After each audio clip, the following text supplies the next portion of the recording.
TNC, Original African Stories. Listener discretion is advised as this podcast may contain violence or strong language. Previously on Aso Ebi. Okay, but I still don't understand how a person will just up and decide to go away for the whole week, and this lies to Jay. What's happening? I already told you, I'm not in a good place right now. I needed to get away from the house and from him. I need to think, I beg. Anita, are you even listening to me? Do you know why I have never opened myself to anyone before? Anita, please. Because of this stupid avoidable hurt. I don't know, I just thought we were going somewhere. Did I ever think that maybe, just maybe, this whole us thing may have been so much fun for you? Oh yes, I did. But you were too sincere. I said sex was off the table and you understood. We were too real. So I figured when your vacation was over and you were ready to go back to London, you would say, hey babes, let's try out this long distance thing. I love you. Let's do it. What? My virginity, take it. So I managed to get your attention then. My God. How shameless can you people get, eh? You are hitting on your pregnant wife's gynecologist in her presence. What the hell is going on with you people? If you're free for lunch today, that would be brilliant. Your patient? That's my brother's wife. I'm very single. At about the same time in Abuja, Moini's vacation retreat seems to be in full swing. Great.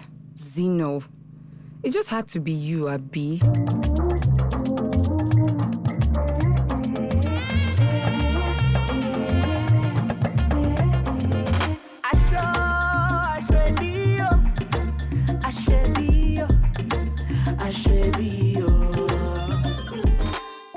From the moment Moini kissed her husband goodbye earlier that morning, her stomach began to develop sickly knots. She tried to ignore the growing discomfort that exaggerated the watery guilt she felt every time she told a lie. But by the time she boarded the flight to Abuja, she was certain that her nervousness was a premature reaction of future occurrences. She widened her eyes as she found her composure as she watched in what seemed to be like a slowed-down version of real time. Zino stepped out of the elevator with a smug expression. It was as though he was expecting to see her. I just had a feeling, He said calmly and arched his back and leaned in for a hug. In near synchrony, she leaned away from him and opened her mouth to let out her disapproving surprise when she caught the high traffic around them from the corner of her eyes. She bit the inside of her lower lip and slid herself out of the incomplete ring his arms had made around her waist. She contemplated going past him into the elevator as she noticed the door drawing close behind him. But the pounding in her head was threatening to deafen and seize her innate dislike for confrontation. She grabbed his right arm and marched towards the lobby exit, her slippers slapping on the marble floors without mercy. Mazino, right. Shebi, you want to see my madness? You will now tell me why you are following me around. What is it now? She managed to control the volume of her voice as irritation poured out of her. Her arms were now folded underneath her breast and her eyes stayed elevated, darting across the face of the light-skinned man before her. Zino started to smile, but the smile faded just as quickly as it appeared when he noticed her body was vibrating with anger. Minnie, can you be calm, please? Come on. Stroking both her shoulders, she let out a sharp, irritated hiss and shrugged his hand off her, her eyes still fixed on his face. Why on earth will you think I'm following you around? She made an incoherent gesticulation with her hands as she struggled to feel the anger that was dying out with every word he calmly spoke.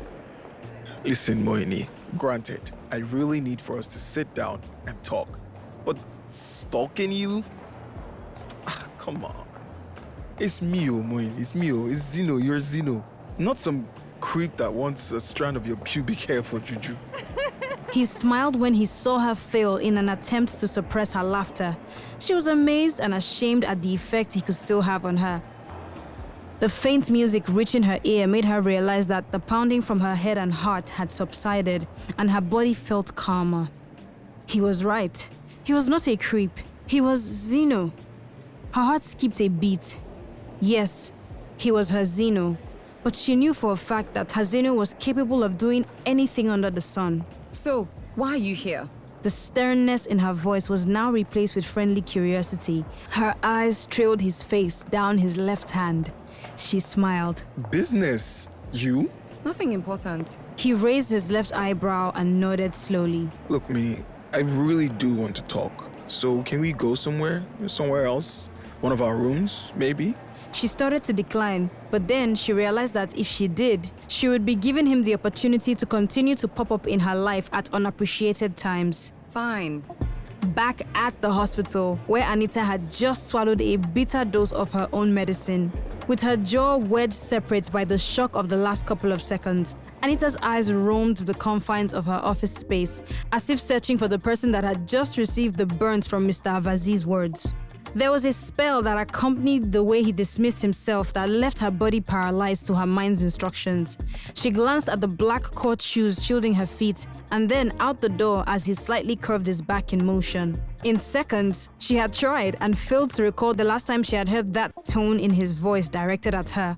She snorted and began to slowly make her way back to the case notes waiting on her table. There were quite a number of qualities she had been working to possess, and walking away from unnecessary confrontation was one of them.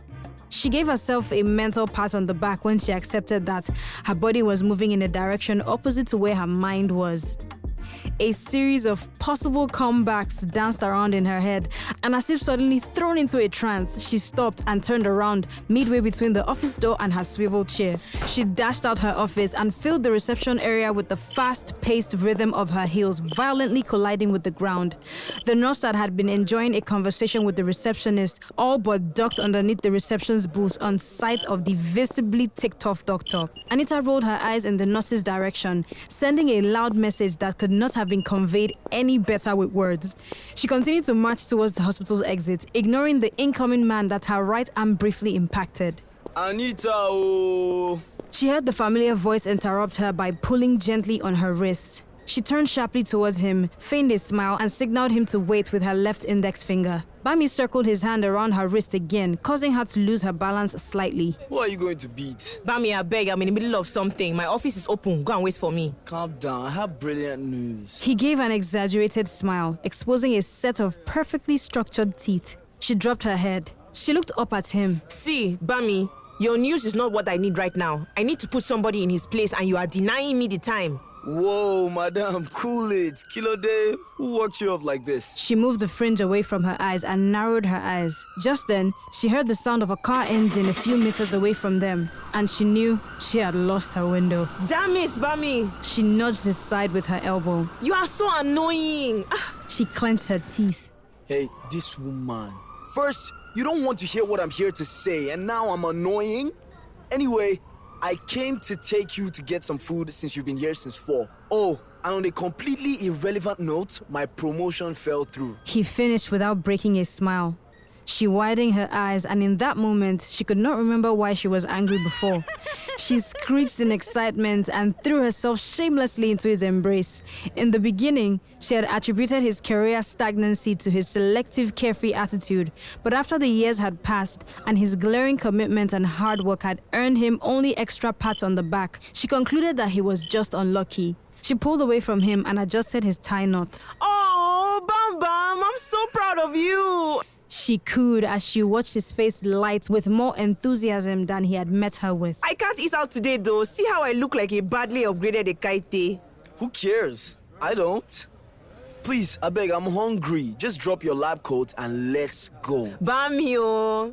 Okay, first and last time. I'm only indulging since we're celebrating, oh. She turned into the building before stopping in her tracks. She sensed that she was the first person he was sharing his excitement with, and glad as she felt, she was still curious about his supposed love interest. Where's your babe? What? The new girl. Isn't she why we haven't seen your brake light in the recent weeks? Oh, her. She's okay. Anita raised her eyebrows and swallowed the question that was on the tip of her tongue. True, Seth. When do I get to meet her? I don't even know what she looks like. Bummy smiled and pointed at the face of his watch before replying. I've not had time. You'll meet her soon. B? He sighed when he noticed that Anita had changed her course of movement and was now walking back towards him. Oh yes, let me see a picture and then I'll drop my coat. This woman, oh. He threw his hands in the air as she forced them out of the pockets of his grey trousers, pulled out his phone and stretched it towards him. He shook his head continuously as he searched for the picture on his phone. After what seemed to be a long minute, he laughed and held the phone in front of her face. Anita's smile faded. She stared at the picture longer than expected, and she barely struggled to recall why the woman's face looked painfully familiar. Since their brief encounter at her nephew's naming ceremony, the face of the gap-toothed lady had stayed imprinted in her subconscious. For some reason, she was certain that she would run into the lady soon and make her explain why she not only stopped at embarrassing her in public, but continued to send her threatening messages. The skin on her forehead creased effortlessly. Oh, she's pretty. She looked up at a confused Bummy, who she was certain had read through her little act. So, when did you say you met her again? Recently? Christmas time last year, but nothing got serious until very recently. Why? Do you know her? No, not really. No. Well, I don't know her, but I know enough to tell you that she's a nut job, and from one good friend to another, I don't think you should be with her. In Zino's hotel room, Moini had settled down, and thanks to some old memories and some alcohol, she's now in very high spirits. Wow, that has to be the most shocking thing I've heard all year. Legit. J and seminary. Two things I would never have imagined in the same sentence. Oh, wow. Their laughter filled the room the way it had almost an hour before. He even insists on being called Nathaniel. He says since our parents named us because of their Hare Krishna religion, God rest their souls, he doesn't want Jay anymore. She slipped her feet out of the brown embellished slippers and stretched her legs on the bed. The last couple of hours had been a healthy mixture of nostalgia and revelation. They had exchanged a lot of truthful words that she could not now remember. It took her a great deal of willpower to refrain from stating to him that her feelings towards him all those years were supremely dwarfed by his for her. She could not deny, though, that the aura that attracted her to him in the past was not locked in the past. And even now, she could not think of any other place she would rather be. Thanks, Mini. Thanks for this, because I really needed it. I really did. She heard him say through the new silence. She turned her head to the man lying beside her and smiled. You know, I still can't get over the fact that you're married, though. I mean, Mini is married, like you're married. She remained silent and shuffled to sit up, her back against the headboard. Tell me, are you happy? Like, are you really happy? The question cut sharply through her. It felt as though a curious hand had found the key to her insides and let out a stash of doubt and uncertainty for her male companion to see. It was the first time she had been asked the question since Jayola had asked the night of their wedding. Then, the answer came very easy to her. One would have thought she had been waiting eagerly to be asked. Zino sat up and moved closer to her. She looked at him and forced an exaggerated smile before replying. My marriage has been a happy one, yes. He continued to stare at her, and she allowed herself to get lost in the reflection trapped in his clear brown eyes. You know, if you want out of that marriage, I'm right here with wide open arms. Willing, okay? He winked. Zino! She protested, leaning away from his face. I'm playing. I can't even play with you.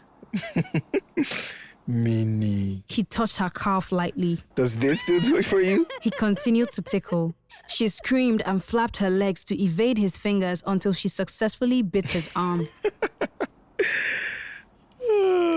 Seriously though, if you're happy, then I'm happy for you. Yeah. Zino watched her catch her breath and allowed her back rest on the wooden headboard again. She batted her eyelashes uncontrollably as she smiled, turning her face to the opposite direction. Just then, he felt a rush of activity trail down his spine, contained in a thin line, and without hesitating, he grabbed her jaw, drew her face to his, and pressed his lips firmly on hers.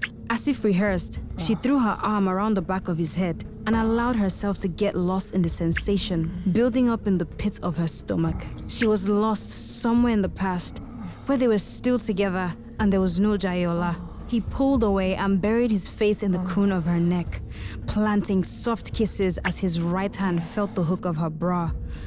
As she felt the grip on her breast come loose, she snapped back to reality, her eyes flung open, and she pushed him off her. What was she doing? She hit him hard across his cheeks with both palms. She held the hem of her dress in one hand and jumped off the bed, rushing into her slippers. Why the hell did you do that? She searched for her phone. The pounding in her head was beginning to return in pumps. I love Jay, for Christ's sake. Jay, he's your boss. You shouldn't have done that. Her eyes were welling up now and she was headed for the door. She stopped before turning the lock and then looked at him with all the authority she could find. His hands had formed a cradle for his head. The day Jay finds out you ran into me in Abuja, that will be the day you lose your job. Can you imagine this? I did not need another secret. I really did not. She turned the doorknob and with her back to him, she said, henceforth, the only reason you know me is because I'm your boss's wife. No more past, no more Minnie. She looked over her shoulder and caught his confused eyes. Mr. Right, I am married and happy. With that, she let herself out and quietly shut the door behind her. Thanks for listening to Aso Ebi, the podcast, brought to you by The Naked Convos, produced by 808 Extra. Theme song, Charles Onwubuya, aka Beethoven, narrated by Feifei. Voice actors, Jojo Amiegbe as Dr. Anita, Shea Banks as Bummy, Iloise Omoimi as Zino, Eniola Keshiro as Moini. This podcast is available everywhere you listen to podcasts on. Don't forget to subscribe and share.